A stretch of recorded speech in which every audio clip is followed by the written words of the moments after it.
All right, good evening, everybody. I'd like to welcome everybody to the regular Board of Education meeting tonight, January 22nd, 2026. We're also streaming on the DPS 109 YouTube channel. I'd like to call the meeting to order at 7 p.m. I have approval to meet, can I get a motion to approve the agenda? So moved. All in favor? Aye. All right, first on the agenda, Stronger Together with 109.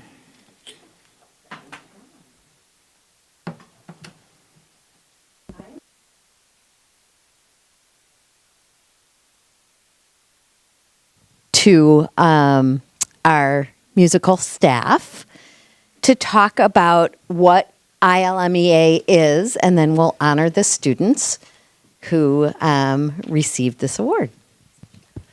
Thank you. I'm Emily Dykema. I'm the band director at Shepherd. So ILMEA stands for Illinois Music Educators Association, and that association divides up the state of Illinois into 9 districts, and then within those districts, students from different schools prepare auditions and are then selected to participate in these district honors festivals for band, choir, and orchestra. I'm Amy Biasello. I teach at Shepherd, teach orchestra. I just wanted to add that if you think about this experience kind of like a sports team, which you maybe have been a part of. I have not, but I hear they're really cool. I know these students are part of them. There's like a certain amount of positions on a team. Same thing, like a certain amount of saxophones in an ensemble, basses in an ensemble. So they only accept a certain amount of students. And if there's students who are especially, gifted, they're going to be accepted. Just like our track team someone might go to sectionals, that kind of a thing. This is the equivalent in music. The audition process consists of some very difficult scales, etudes, and song selections that the students will be performing both at regionals and then also on their own. The audition music is almost at a high school level, but our middle schoolers are working on this over the summer. We normally pass it out around May. They have the summer to work on it, generally with their private instructors. Some of them do it without private instructors, but they work on that music. And then in September, they submit an audition video. And then based on that audition video, they're selected for regionals. And then also now, this is a new thing this year where certain students were selected for state, and we have one state member this year. Oh, anything else? I think that's about it from us. So that's a little bit about ILMEA. So before we introduce our students, we have a couple of clips, an orchestra clip and a band clip that occurred during the festival.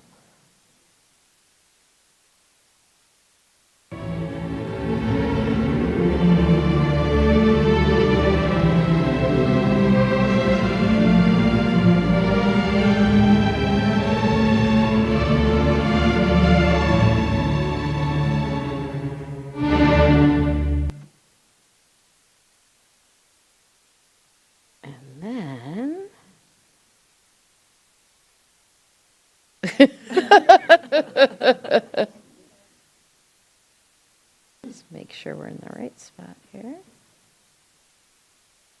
While we're waiting for that, how long does it take to go from hot cross buns to that? Not that long. Like really a couple years, and it's mostly up to the students. But students who put their minds to it can get it done in Unbelievable. Absolutely unbelievable.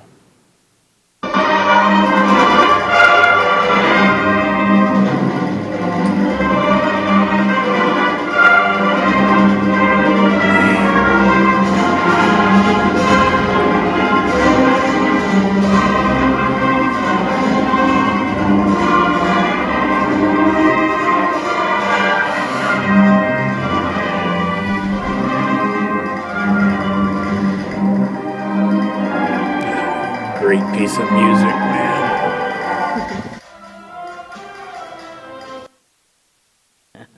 And can I ask, Sorry. this is either for the teachers or eventually the students, for those particular ensembles, how much time did they get to practice as a group before that performance? So the students, part of the audition process is learning some of the music that they're preparing for that, but it's only small chunks of music because they're at that time not sure if they're going to be accepted. So they're preparing small chunks of the music, obviously maybe listening to the whole song, and then during that day, once they're accepted, they're starting to practice a little bit more vigorously in that certain song or selected songs. That day, I think they have about a 3-hour rehearsal in the morning from like 8 to 11, a lunch break, and then they have a concert. So yeah, they only have about 3 hours together. Most of the students don't know each other's names. It's yeah. That's why we say like music is like a universal language. So if you've never met somebody who speaks a different language, you can play music and do this.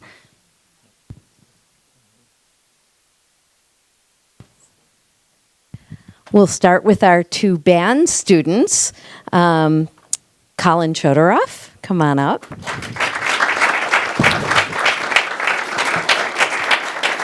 And Colin is our all-state band member.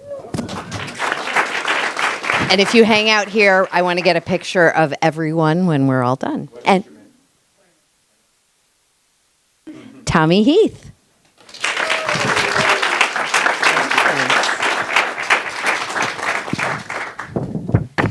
And our orchestra musicians, Olivia Zhang.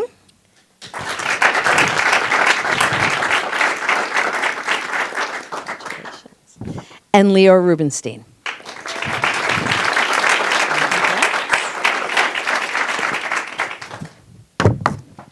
And now our choir students, Millie Zhu.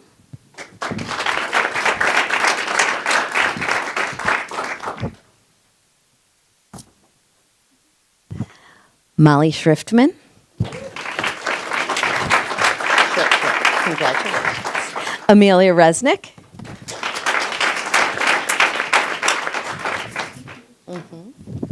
Jordan Reed. Gemma Gooder. And Ani Dasgupta. Congratulations. I'm going to take a picture, and then I'm sure the board may have a few questions for all of you.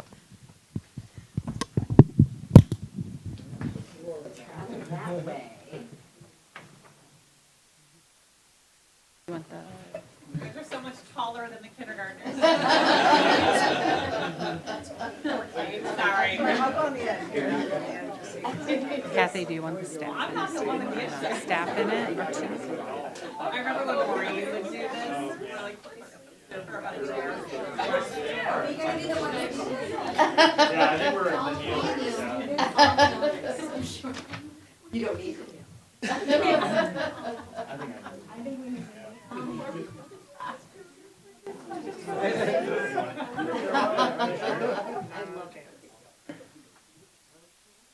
One, two, three.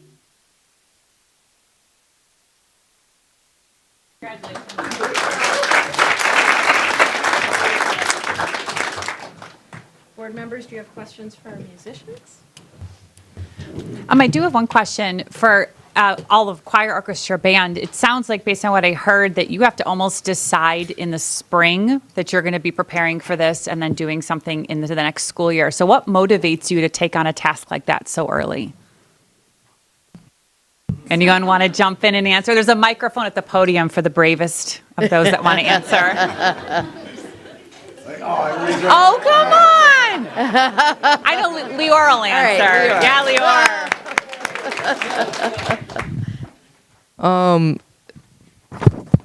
It's like the honor of like completing the challenge and like going for it and like, you know, going farther and going out of your comfort zone.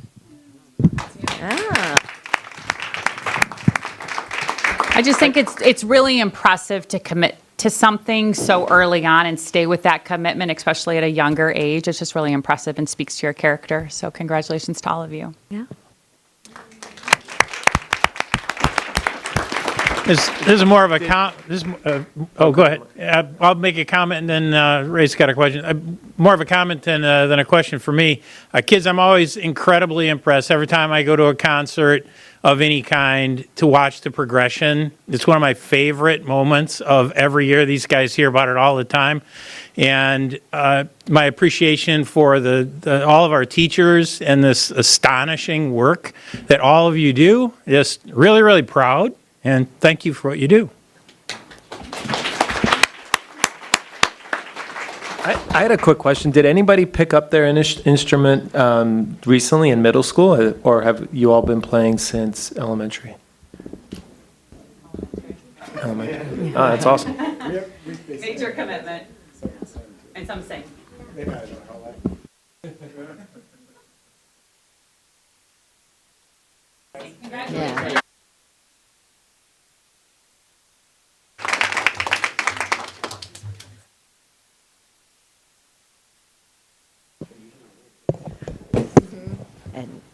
And you're welcome to stay, but you are not at all required to stay for the business of the board meeting. It gets very exciting from here.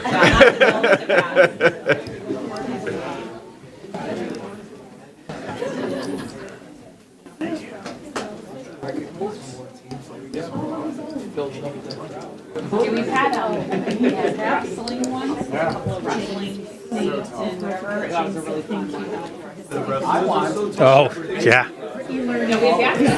He just wants to spend more time with his mom. Let's be clear.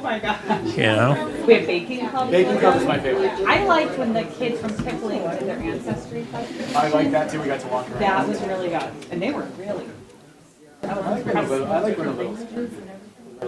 They're like so confident, like ridiculously confident. Different languages. No, I remember the wax museum. Yes. Is that one? Thank you. Thank you. Thank you.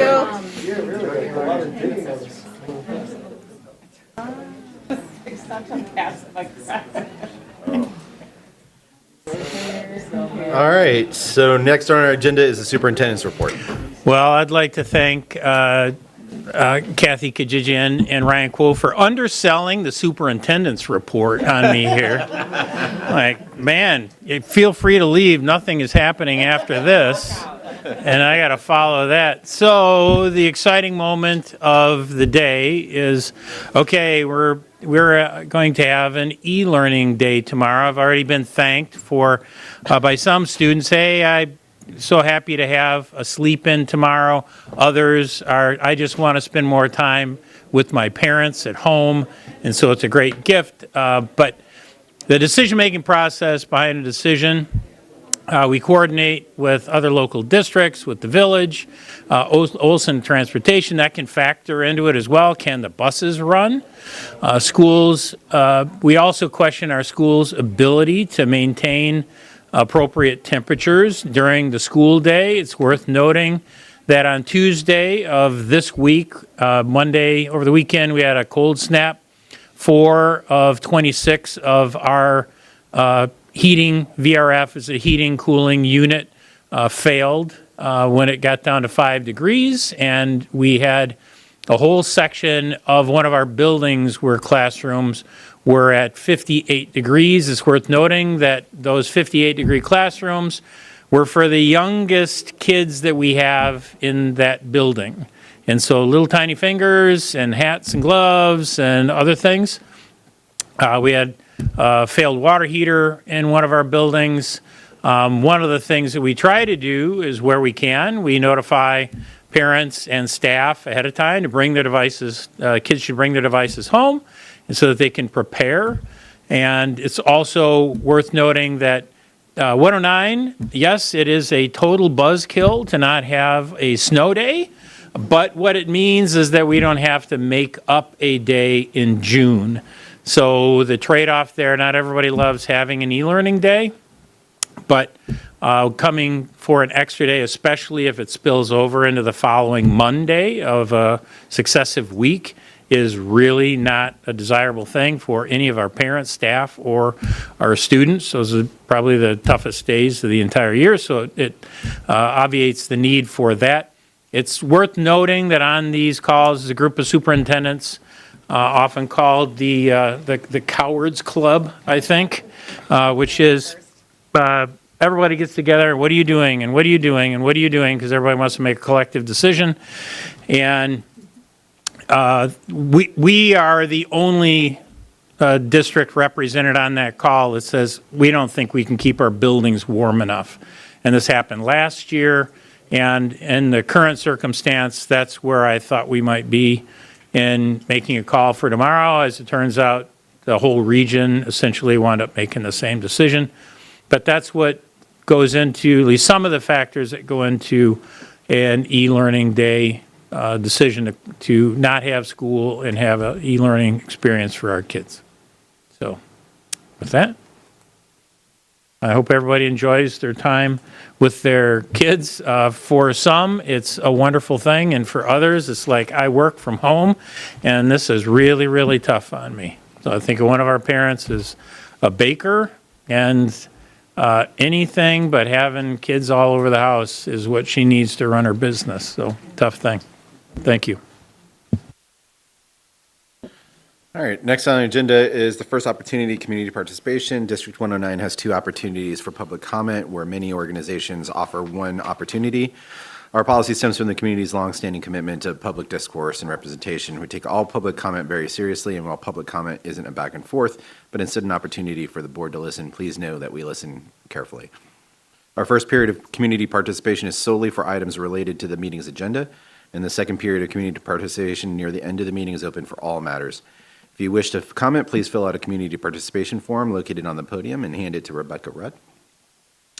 We will call you up one at a time to this podium to speak. Please limit the length of all comments to no more than 3 minutes. Is there any comments on this first section? Okay. Is it on the agenda topics or? Okay. You can fill it out after if you want to make your comments. Yeah. No worries. Those weren't the directions. Yeah, I know. So, yeah, when it's just one of you, it's like, yeah, that's easier. Yeah. Understood. Good evening, members of the board, and thank you for the opportunity to speak.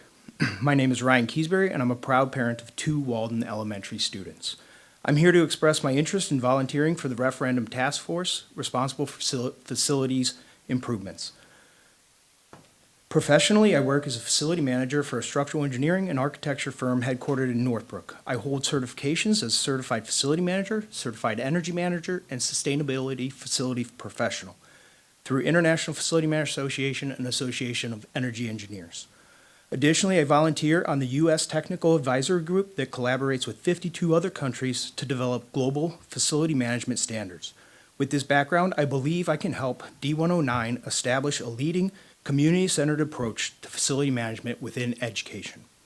Across the country, most schools keep facility management embedded within educational administration, but the profession has evolved far beyond the custodial oversight of our childhood experiences. But today's facility management professionals are responsible for a complex portfolio of safety-critical and technical functions, including emergency preparedness, security and physical access, energy management, sustainability initiatives, health and safety compliance. I also brought an article written by another facility professional that outlines additional responsibilities, and I'd be happy to share it with you. All this work must be done while minimizing disruptions to teaching and learning so students, educators can focus on instruction and not the infrastructure. Currently, these responsibilities fall under finance and operations with Dr. Philippi. His educational expertise is invaluable for aligning operations with D109's mission. However, modern facilities management requires specialized technical and operational expertise that extends beyond traditional administrative experience. To better serve our students and taxpayers, I propose that D109 consider funding the facilities management directly from the taxpayer dollars and establish leadership that is independent of current administration. The Department of Energy adopted a similar model with Fermi Lab a few years ago by shifting funding directly to the facility department.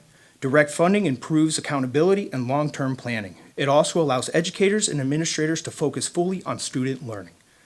Earlier this year, I submitted a FOIA request for the district's energy benchmarking information and was informed that no responsive records exist. Benchmarking is fundamental to sustainability and responsible stewardship of taxpayer dollars. I have experience with implementing these practices and would be happy to support the district in building this capability. I would be honored to volunteer my skills and experience on the referendum task force with the significant resources invested in our children's learning environment. We have an opportunity to elevate D109's facilities to a professional standard that truly benefits our students, staff, and community. Thank you for your time. I welcome any questions. Perfect timing. Yeah, that's right there. Hit it on the dot. Thanks, Ryan. Appreciate it. Thank you for your comment. All right, next on the agenda, informational items. So 6.1, redefine 109.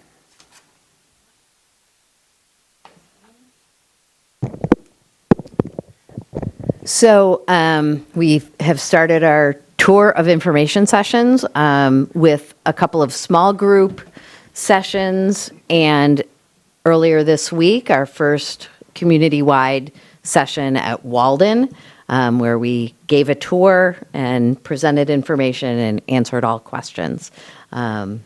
We heard feedback that people felt that it was valuable information. And we are encouraging all of our community members to find one of these sessions. Our upcoming sessions are, we have one Saturday that's designed for early learners and other preschool families at South Park, though anyone is welcome to attend. And Tuesday at South Park. Thursday, we have a virtual session. People can find the registration link on our website. And Thursday at Wilmot. We want voters and we want informed voters. So we are going to do our job to make that happen.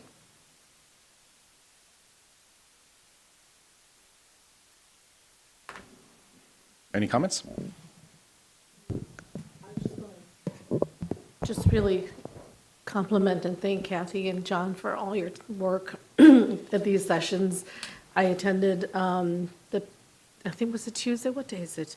The day I was at the PTO Tuesday and the Walden, and just, it's just really impressive to see you guys just know your stuff, and so thanks for your time.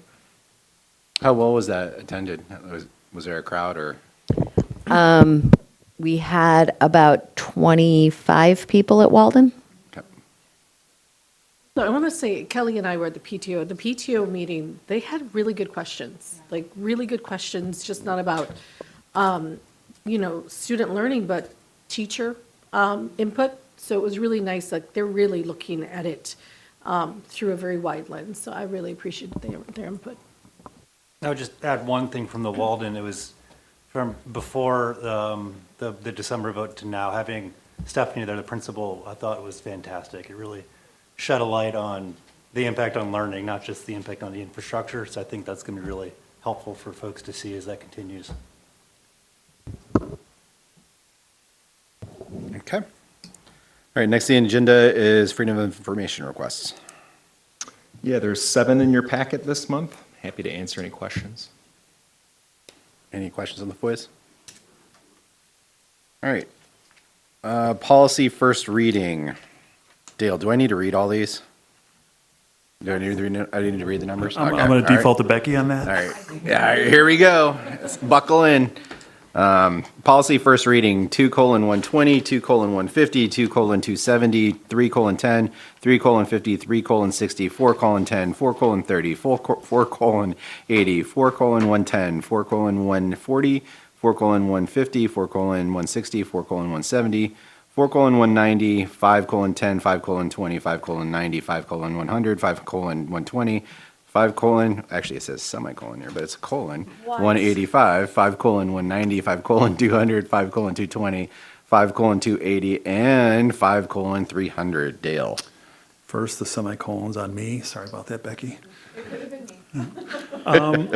Policy Committee met in December and obviously reviewed a significantly high number of press recommendations for policy changes. We pondered over the suggestions press offered, and what you're seeing is the suggestions of those implications from press in comparison to our DPS 109 policies.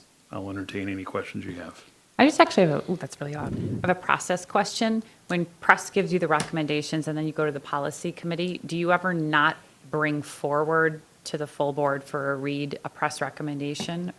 Does the policy committee ever look at recommendations from press and say, we don't need that or we decline, or does everything come through? No, because even if we declined it, we would say this is not something that the Okay. board should be interested in pursuing as a committee. It's still the board's decision if they want to or not. Understood. That Thank has you. happened years ago. I think most of the edits on the It's press are regarding references.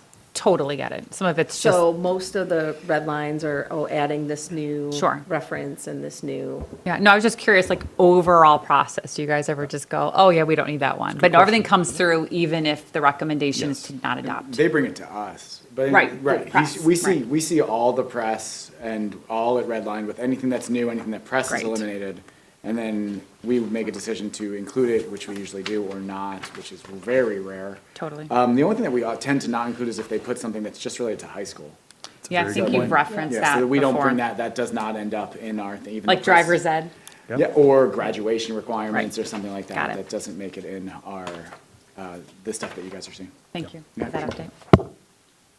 Other questions? It'll come back next month for approval. Thank you. All right. Next on the agenda is proposed 2026-27 regular Board of Education meeting dates. Dale, or is this Mike, I guess? We have a recommended set of regular Board of Education meeting dates. Happy to take any feedback that the board has on those dates. Any feedback on the dates? No, just appreciate you moving up the spring break one by a week to accommodate the families that might be gone.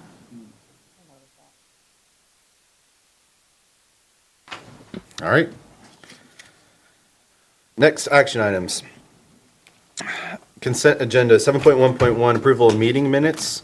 Policy 2:220, 7.1.2 personnel, 7.1.2.1 resignations and retirements, policy 5:210, 7.1.2.2 leaves of absence, policy 5:250, 7.1.2.3 employment of certified staff, policy 5:200, 7.1.2.4 employment of educational support staff, policy 5:280, 7.1.2.5 employment at will staff, policy 5:270, 7.1.3 bills for payment, policy 480, and 7.1.4 destruction of closed session audio, policy 2:220. State law requires closed session meetings to be recorded and audio to be kept for 18 months, after which, with board approval, it can be destroyed. Recommended for destruction are closed session audio recordings from May 18th, 2023, May 25th, 2023, June 15th, 2023, September 21st, 2023, October 26th, 2023, January 18th, 2024, and June 13th, 2024, policy 2:220. May I have a motion to approve the consent agenda? So moved. Second? Roll call, please. Ms. Bonner? Aye. Dr. Dornfeld? Aye. Ms. Jackamue? Aye. Ms. Joyce? Mr. Murav? Aye. Mr. Abraham? Aye. And President Qual. Aye. Motion carries. All right, 7.2 Treasurer's Report. May I have a motion to approve? So moved. Sorry, Ray got it. Second? Second. Ah. This is what happens Can't when I can no longer multitask. second. Don't multitask. Roll call, please. Dr. Dornfeld? Aye. Ms. Jackamue? Aye. Ms. Joyce? Aye. Mr. Murav? Aye. Mr. Abraham? Aye. Ms. Bonner? Aye. And President Qual. Aye. Motion carries. All right, 7.3 Approval of school boundary designation, Venn Point Development. May I have a motion to approve? So moved. Second? Roll call, please. Ms. Jackamue? Aye. Ms. Joyce? Aye. Mr. Murav? Aye. Mr. Abraham? Aye. Ms. Bonner? Aye. Dr. Dornfeld? Aye. And President Qual. Aye. Motion carries. All right, 7.4 Board of Education III expense approvals. May I have a motion to approve? So moved. Second? Roll call, please. Ms. Joyce? Aye. Mr. Murav? Aye. Mr. Abraham? Aye. Ms. Bonner? Aye. Dr. Dornfeld? Aye. Ms. Jackamue? Aye. And President Qual. Aye. Motion carries. All right, committee reports. Yeah, we just had a policy meeting right before this meeting. Dale did an amazing job at changing the format of the meeting in terms of we got to look at what press had for us and incorporate that into our current DPS policy and then see any differences, which made it run super smoothly. And we'll bring that to the board soon in terms of the first reading for that one in a little bit. Correct. Yeah. Do you want to do EDC, Ryan? No, you can go ahead. Okay. EDC met this evening. Do you have anything to glean on that? No, I mean, other than we're going to have a closed session meeting in February as a February. board to discuss, it was a closed session topic, so I'll leave it at that. And then, Mike, I believe I get to bestow the honor on you to give the True North update because I am retired-ish, adjacent retired. We had, what was your shortest meeting that you ever was? The last one I think might have been 28 minutes. Oh, 27, you're just 28. rubbing it in now. I'm sorry. Yeah, what was a typical one? We've had, typical I would say hour and a half to 2 hours Oh, would be okay. typical. That's not as much as I thought We've you had might others say. that got a little longer, but average Yeah. about hour and a half, 2 hours. So we had a 47-minute True Very North impressive. meeting held during the school day. A large majority of the superintendents who now make up the executive committee, they met, appointed a president, vice president, a number of other officers, ongoing questions and decisions to be made in upcoming meetings by the governing body, which is elected school board members passing twice yearly certain things that only a governing body can pass. Questions about how many of the staff are going to be RIFed. Those are layoffs in school terminology. There's a very large number, between 40 and 50% of the current True North staff will be RIFed in the coming year. Those decisions are forthcoming. That's certainly the most significant lift ahead for the co-op. And we are going to have a monthly meeting of the superintendents for the foreseeable future. It's a lot of work being done in the background in preparation. The two interim superintendents, Jim and Jimmy, have agreed to stay on for another year, which is a very, very good thing. They're level-headed, bright, very experienced, and are steady hands at the helm, which is a great help. And I'll let you know more next month. Yeah, and I think the other thing, aside from the staffing pattern, was I know that they're working on the financial model that will be forthcoming, or edits to the financial model that they proposed to date. So that's the other thing to stay tuned on. Any others? All right, next on our agenda is their second opportunity for open community participation. The second period of community participation is open for all matters. Again, if you wish to comment, please fill out a form and hand it to Rebecca Rudd. And if you want to talk, then you can fill it out afterwards. Okay. All right. Seeing none, next on the agenda is Board Superintendent Other. Anybody got anything? Just 10 seconds for all the parents and for the staff. Don't you dare time me. I know tomorrow is not ideal for many people, so I just appreciate, one of my best friends is a teacher at Kipling, and I just appreciate everyone's patience and time. I know particularly she's a mom of 4, so she's going to have 4 kids e-learning, plus she's teaching from home. So just massive credit to everyone who's going to be super flexible and patient and gracious tomorrow. So thank you. Anybody else? Mike, I have a question. What happens if somebody's having network issues at home and they're online? I mean, are there some exceptions with students if they have connection issues? Yeah, those things happen. If it comes up, there are some things that they might be able to do whether through Net 56 or restarting a unit or what have you. But the fact of the matter is you do the best you can. Everybody does the best they can. And if it doesn't work, it doesn't work. And then we'll work on it next time. Thank you for including 2 contacts in the case or event that does happen, going out to families, one with Net 56 and one at the district. I think, because it will probably happen to us, and that's okay, but we have a name and we have a number, and that's really valuable. So for families that made it through COVID, this is a familiar, sometimes traumatic experience. Yeah. PTSD.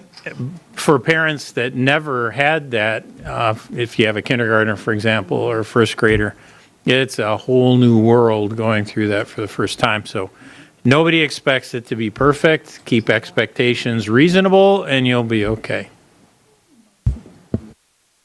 All All right, so I got a couple. First, I'd like to thank Mitch and Dale for the new process on the policy. That was phenomenal. 45 minutes on a policy committee might be a record, right? So, nice job on that. I do have a question of the day. It's Kelly asking what the process of policy reviews are, even though she had the opportunity to stay here and actually sit through a policy committee and understand. I would the like to process. clarify that. That is accurate. I could have stayed. So, And I went home and fed the dogs. so I'll give her the question of the day there. All right, and then last, thanks to Kathy and John for continuing the information sessions. I know that's extra time out of your guys' nights to take care of and weekends, so thank you guys for the extra time and work. All right. Next on the agenda is our closed session to discuss the purchase or lease of real property for the use of the public body, including meetings held for the purpose of discussing whether a particular parcel should be acquired, 5 ILCS 120/2C5, and litigation when an action against affecting or on behalf of the particular public body has been filed and is pending before a court or administrative tribunal, or when the public body finds that an action is probable or imminent, in which case the basis for the finding shall be recorded and entered into the minutes of closed meeting, 5 ILCS 120/2C11. May I have a motion to adjourn to closed session? So moved. Roll call, please. Mr. Murev? Aye. Mr. Abraham? Aye. Ms. Bonner? Aye. Dr. Dornfeld? Aye. Ms. Giacomo? Aye. Ms. Joyce? Aye. And President Quo. Aye. Motion carries at 7:35, and the board will reconvene to open session for the sole purpose of adjournment. Thank you.